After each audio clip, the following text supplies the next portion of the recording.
Hello everyone, my name is Sayantan Ghosh and I'm from New Delhi, India. Mm, I'm just so glad to be a part of Ambit. Mm, I grew up in a city called Calcutta in India, and I've been following Ambit's work and admiring all the writers who have been writing for the magazine for years. Um, when I saw that Ambit is open for submissions, I didn't expect much, but I thought this is an opportunity uh, to take a chance, which I did. And I'm so glad I did. And I'm sure better writers were submitting their work at the same time.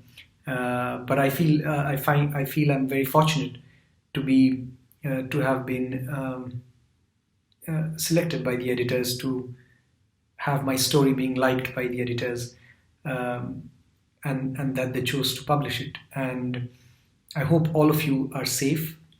These are tricky times, but I think good literature can come to your rescue. Mm. Anyone who picks up a copy of this issue of Ambit, and I hope a lot of you do, I just hope you enjoy a short story called Cities Full of Cats, which I've written, which is a part of this issue. Thank you once again, and stay safe. Here's an excerpt from Cities Full of Cats.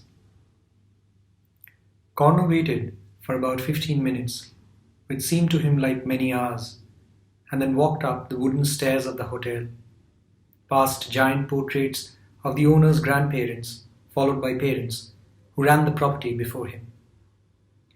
Connor knew the owner was a he because his own portrait, the largest of them all, was hung behind the reception area in the lobby. His name shone in a garish gold-plated font, Ranjit Kumar Chaudhary. What is it that makes someone display their family tree in this fashion? Pride? Or a sense of belonging?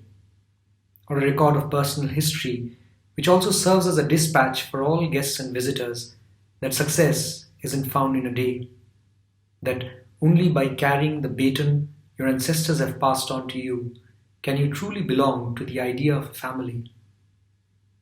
What was he to take from his parents that he would want to pass on to those who would come after him? Did Ranjit Kumar Chaudhary ever hear his parents fight? When he stood outside the door of their room, Connor could hear his mother sobbing.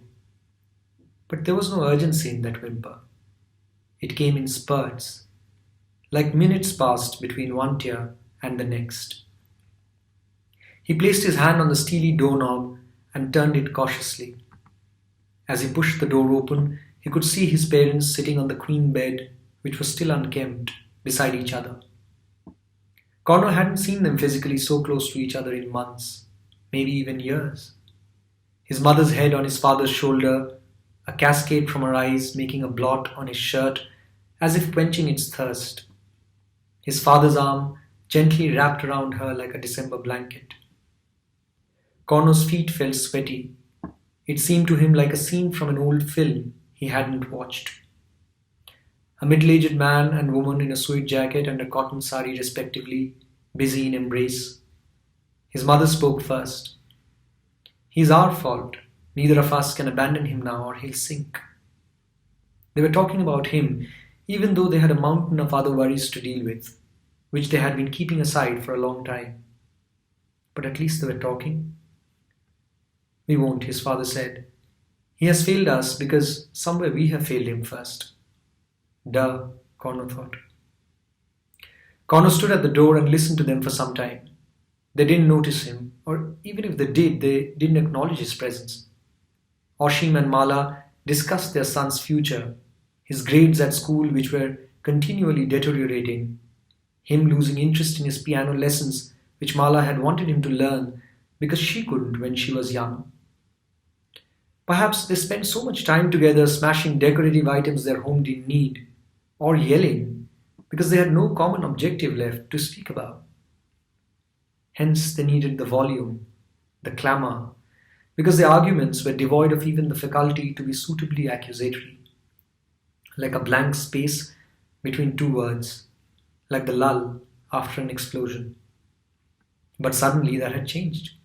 Their only son, in a brief moment of insensitivity, had exposed himself as a faulty project which they needed to fix, and they had to do it together. On their way back to Calcutta, Corno couldn't remember if he even said a word, but both his parents were their most verbose selves that day.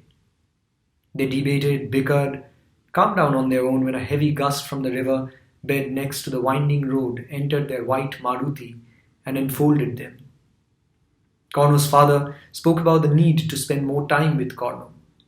His mother reminded his father that Corno needed to be less afraid of his father's everyday rage. In those 13 or 14 hours in the car that day, Corno took the fall, but he couldn't recall the last time he was so much at peace with himself. Thank you.